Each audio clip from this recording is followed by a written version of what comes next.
अस्सलाम वालेकुम। मैं आपको एक खौफनाक कहानी सुनाता हूँ जो मेरे दोस्त ने मुझे सुनाई है। अगर आपको मेरी कहानी अच्छी लगती है तो सब्सक्राइब करें। चलो कहानी शुरू करते हैं। रात का सन्नाटा हर तरफ छाया हुआ था। शहर की सरहद से दूर एक कदीम हवेली, जिसे लोग सईम वाली हवेली के नाम से जानते थे, वीरान खड़ी थी। मकामी लोगों के मुताबिक इस हवेली में कोई नहीं रहता था और जो भी अंदर जाने की कोशिश करता वो कभी वापस नहीं आता था। आज रात अहमद और इसके दोस्तों ने हिम्मत की कि वो इस हवेली के अंदर जाकर देखेंगे कि आखिर वहाँ है क्या। वो सब अपने कैमरों और टार्चेस के साथ हवेली के सामने पहुंचे। दरवाजे की जंजीरें पुरानी और जंग आलूद थीं, लेकिन एक धक्के के साथ खुल गईं। अंदर कदम रखते ही एक ठंडी हवा का झोंका आया और लगा जैसे किसी ने सरगोशी की। हवेली के अंदर अंधेरा और खौफ का अजीब समा था। कमरे बोसीदा और दीवारों पर पुराने वक्तों की तस्वीरें आवेज़ां थीं। अहमद ने एक तस्वीर की तरफ इशारा किया जिसमें एक औरत सियाह लिबास में खड़ी थी और इसकी आंखें अजीब सी थीं, जैसे वो किसी को देख रही हूँ। लेकिन जैसे ही अहमद ने पलक झपकाई वो तस्वीर खाली हो गई। दोस्तों ने उसे महज वहमा समझा और आगे बढ़ने लगे, लेकिन जो वो आगे बढ़ते गए अजीब व गरीब आवाज़ें सुनाई देने लगी। कभी किसी के चलने की आवाज़, कभी हंसी की, कभी रोने की। अहमद ने अपनी टार्चा घुमाकर एक और कमरे में झांका तो उसे लगा कि वहाँ एक साया हरकत कर रहा है। इसने फौरन अपने दोस्तों को बताया, लेकिन जब वो वहाँ पहुँचे तो वहाँ कुछ नहीं था। फिर एक जोरदार धमाका हुआ और दरवाजे खुद ब खुद बंद हो गए। सब दोस्तों के चेहरे सफ़ेद पड़ गए। इन्हें लगा कि वो हवेली में कैद हो चुके हैं। हर कमरे का दरवाज़ा खुद से बंद होता जा रहा था। अहमद ने चीखकर दरवाज़ा खोलने की कोशिश की, लेकिन सब बेसुध था।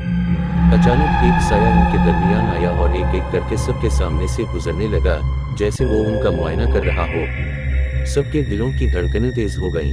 वो साया एक औरत की शक्ल में बदल गया, जो वही औरत थी जो तस्वीर में थी। इसने अहमद की तरफ देखा और अहमद का खून मुंजमद हो गया। इस औरत की आंखें खाली थीं और इसका चेहरा भयानक था।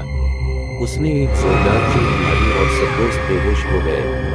सुबह के वक्त जब मकामी लोगों ने हवेली के करीब कुछ चीखने की आवाज़ें सुनी तो वो फौरन वहां पहुंचे, लेकिन वहां कोई ना था। सिर्फ अहमद और इसके दोस्तों की चीजें बिखरी पड़ी थीं। लोग कहते हैं कि वो हवेली अभी वहां खड़ी है और कभी कभार रात के वक्त वहां से चीखों की आवाज़ें सुनाई देती हैं। आज तक कोई नहीं जान सका कि अहमद और इसके दोस्तों के साथ क्या हुआ और वो साया कौन था जो हवेली में खेल रहा था। और यूं हवेली के दरवाजे दोबारा बंद हो गए, जैसे कुछ हुआ ही ना हो। लेकिन जो भी उसे देखता उसे लगता कि कोई उसे अंदर बुला रहा है साइम का खेल खेलने के लिए। आपको कहानी कैसी लगी कमेंट में बताइएगा। चलो हम एक और कहानी की तरफ चलते हैं। ये कहानी सुनाई थी मेरी नानी ने, मैं आपको सुनाता हूँ। गांव का नाम जनवाली था। ये गांव एक छोटे से जंगल के किनारे पर आबाद था, जहाँ की रातें बहुत परसरार और खौफनाक हवा करती थीं। उसी गांव के एक पुराने कच्चे मकान में एक औरत रहती थी जिसका नाम गल बीबी था। लोगों का कहना था कि वो काली जादूगरनी है और इसे आसिफों का इल्म हासिल है। गल बीबी की नज़र बहुत तेज थी और इसकी आंखों में ऐसी चमक थी जो देखने वालों को डरा देती।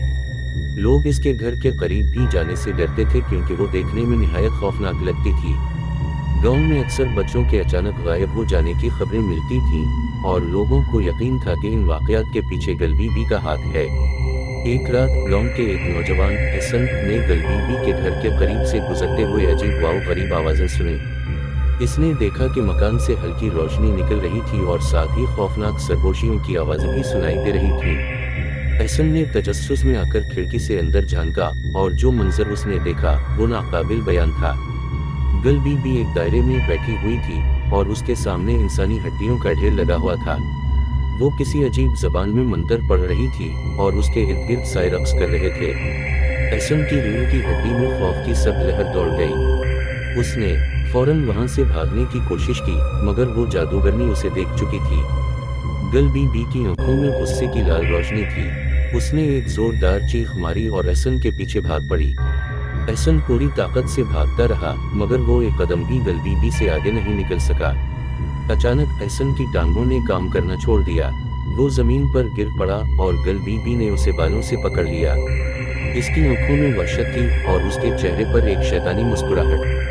गल बीबी ने कहा, तुम्हें सच जानने की बहुत जल्दी थी, अब यहीं रहोगे हमेशा के लिए।